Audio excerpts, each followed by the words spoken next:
Let's start with the 20th question. It says that the probability that a student will pass the final examination in both English and Hindi is 0.5.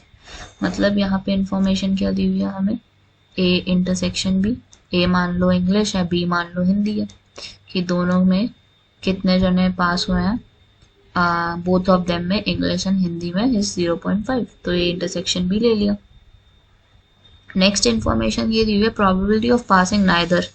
Neither का मतलब क्या होता है, ए dash intersection B dash, तो value कितनी है आपकी 0.1, और हमें बताया हुआ है कि पी ए कितना दिया हुआ है कि इंग्लिश वाला कितना पास हो गया 0.75, पीबी भी नहीं है हमारे पास, वही हमें फाइंड आउट करना है। तो अब पीबी कैसे निकलेगा फ्रॉम दीज ऑल वैल्यूज, वो हमें देखना पड़ेगा।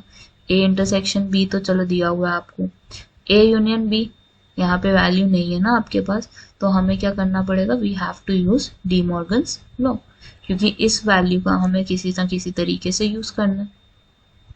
ए intersection B, A dash intersection B is nothing but equal to A union B का बार होता है। तो पहले ना हम ए यूनियन बी निकाल लेंगे इससे। तो हमें पता है probability of A union B intersection over a bar over it would be equal to 1 minus probability of A union B।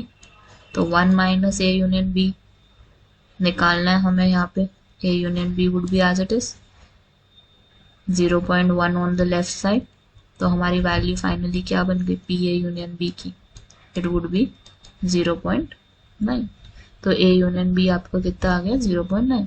Now let's try to understand how we can get the PB value. तो हमें पता ही है already कि हमारे पास formula होता है A union B is equal to PA plus PB minus PA intersection B। अब यहाँ पे A यूनियन B की जगह आप क्या रखोगे 0.9, PA की जगह क्या रखोगे 0.75, PB हमारे पास है नहीं, A इंटरसेक्शन B की वैल्यू कितनी है हमारी 0.5।